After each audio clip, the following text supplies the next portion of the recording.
Howdy everybody, how's it going? So I wanted to make this video because I had been thinking about making a CAC submission for a long time.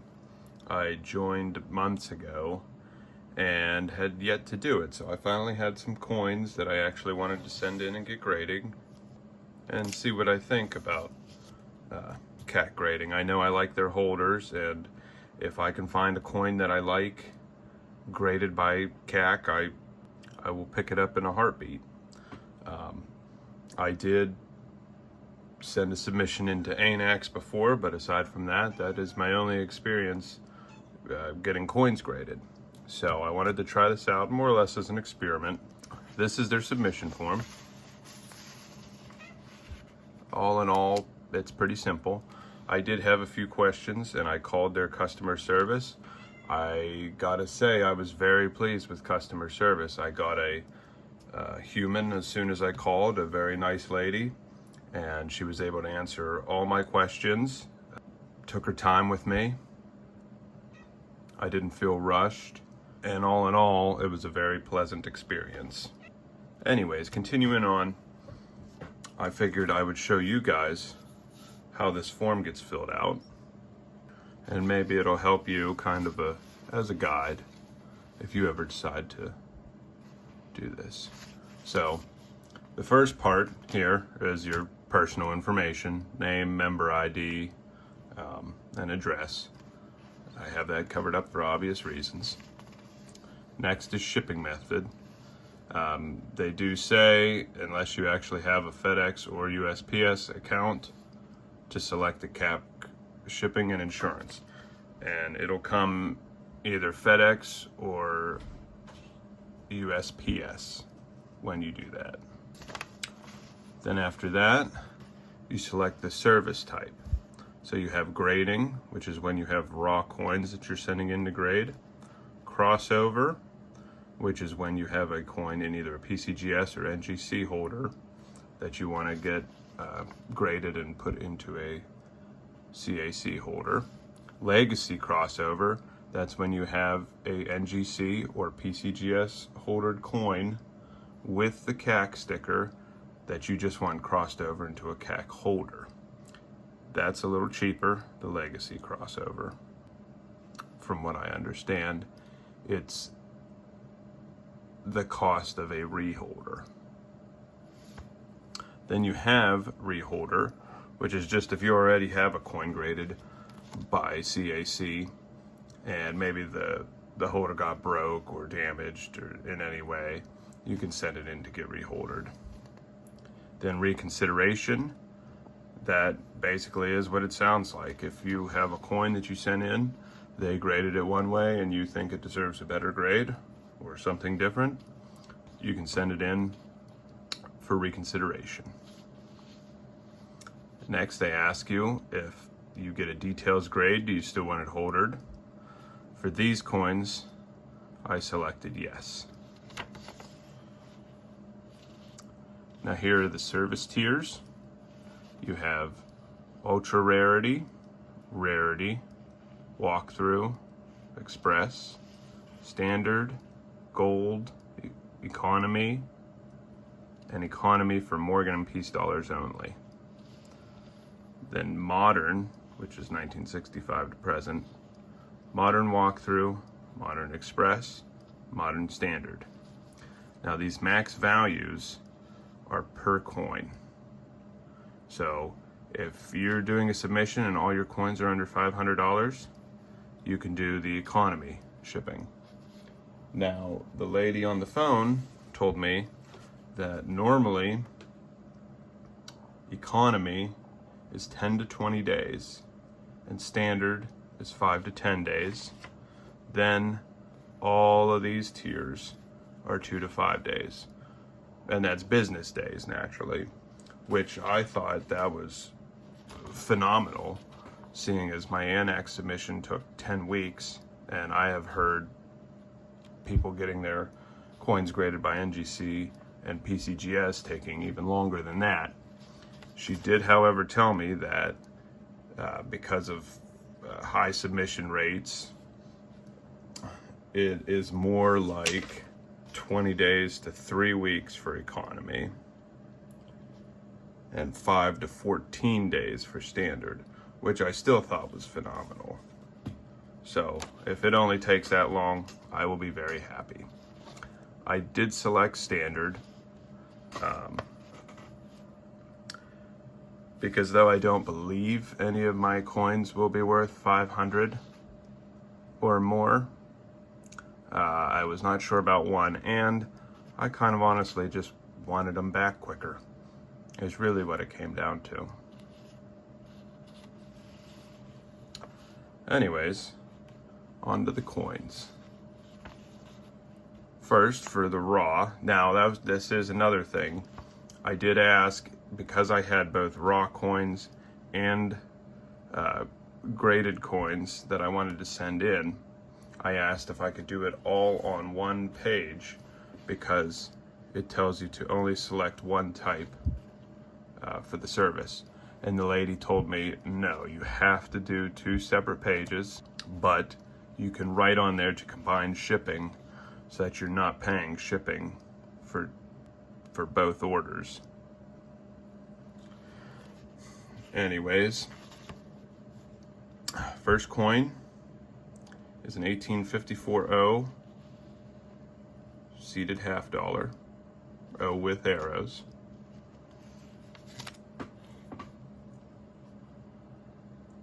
This coin right here. Of course, it's not going to focus. But I picked that up at a coin show. And though, as far as seated $half go, this is not one of the more valuable ones. This just really had a lot of detail. It looked like nice natural wear. Did not seem cleaned or damaged in any way. Just a really nice coin. I got it for a really good deal, so I figured, you know what? I can't go wrong sending this in. I'm expecting this to come back as a VF30.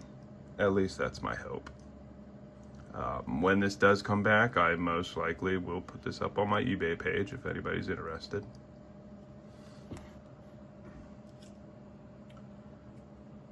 Up next, we have this 1895 S Morgan dollar. Now, for those of you that don't know, this is a key date. It has a mintage of 400,000.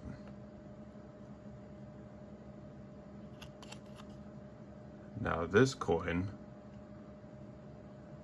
I actually inherited from my mother. She had recently passed, and she had a small coin collection, so I was very pleased to get this, and I enjoyed going through it and seeing what my mom had collected over the years. She was not an avid collector, but she had a few things, and some of it came from my grandfather, who was big into coins. But I wanted to get this graded just to preserve it, and I plan on keeping this for a long time, potentially giving it to my son whenever he gets old enough. And hopefully he holds on to it for a long time. But I expect this to come back about VG8, which is still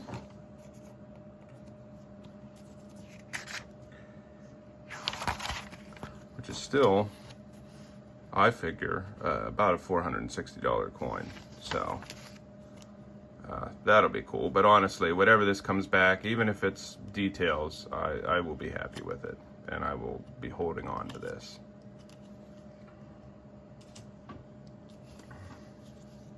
Last, for the raw coins, we have this 1942 Walking Liberty $half. I got this at the same show I got the seated $half, and I mean, this thing's just stunning. Look at that luster. And aside from just a couple very small little dings and scratches along her leg, which is very normal, I mean, this thing is immaculate. Nothing in the fields. The fields are completely clear. Just look at that detail. Now, 42 is a very common year. So even though this thing is immaculate, it really doesn't demand much of a premium, but I needed another coin to send in, so why not? Okay, so then once you have all your coins, come down to the bottom here, grading fees. So because I picked standard, which is $35, I had $35 times 3 coins equals 105. Add-on fees, that's these boxes here. I did not have anything selected, so that's nothing. Shipping fees, I'll show you this page here.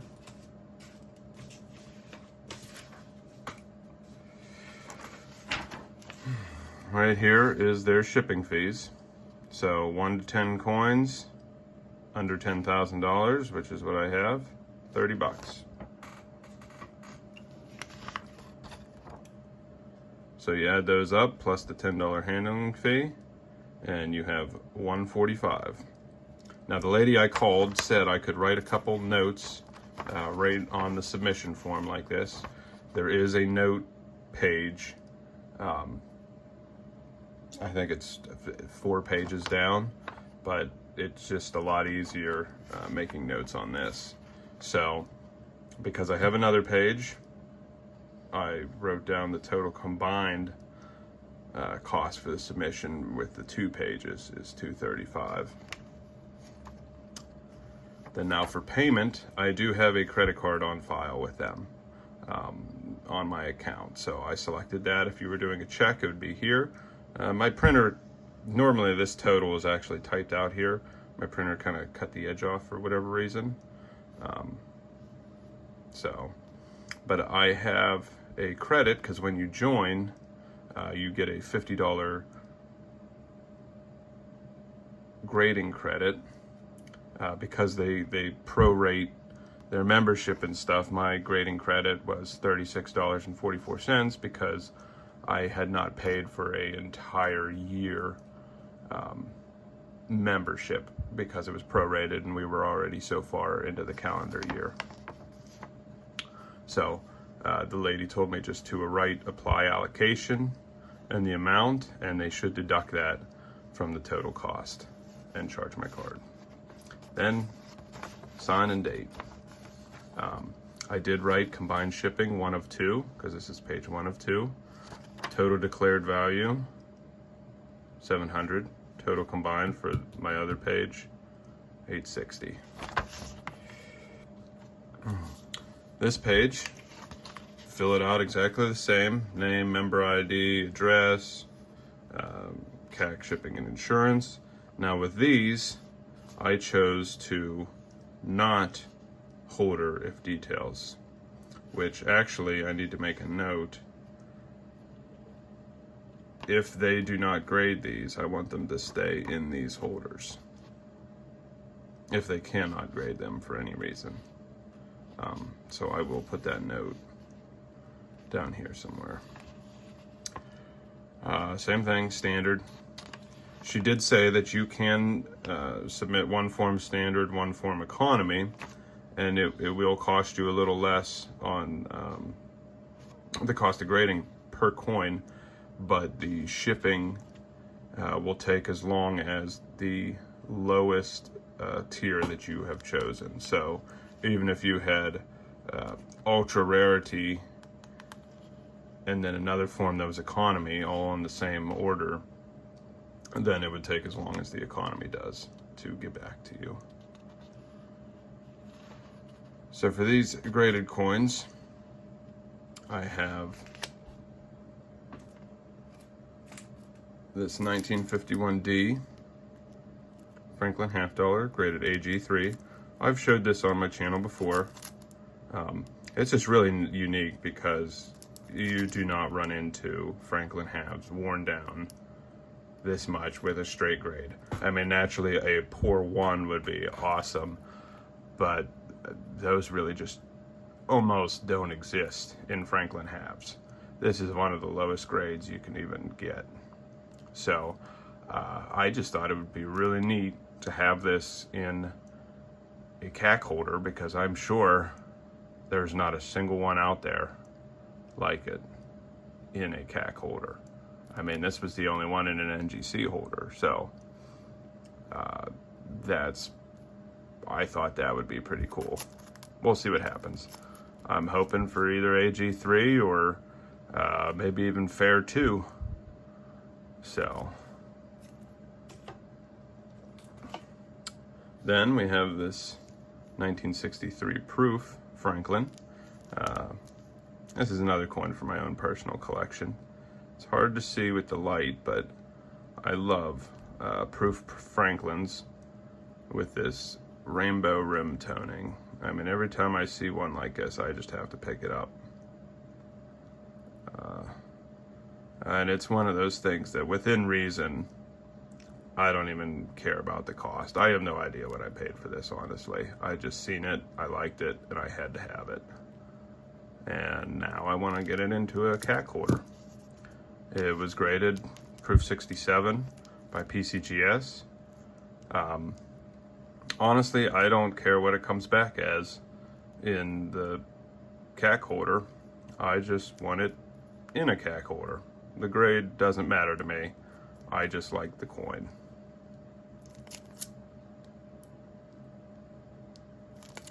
So, anyways, I completely forgot that on my form with the 2 graded coins, this was the fee calculator. $35 for standard shipping times 2 coins is $70. Then add-on fees, I did add imaging for both of these, so that's $10. For shipping fees, I wrote combined with first page, and then you still have to pay the handling fee, so that was a total of $90. So with the 2 pages combined, it's going to cost me $235 to get 5 coins graded with the standard tier. In their instructions, they do want you to put the coins in 2.5 by 2.5 flips like this. Then I numbered them with their number on the sheet, and then they want you to take a rubber band and wrap it around them, and then box everything up safely and securely. They say don't tape or staple these. Same thing with the graded coins. I mean, you want to protect them, but they don't want you wrapping a bunch of tape around them and making them really hard to get in. So, anyways, that's my CAC submission. Stay tuned. As soon as I get these back, I will be making another video and revealing the grades. All right, have a great day. Bye.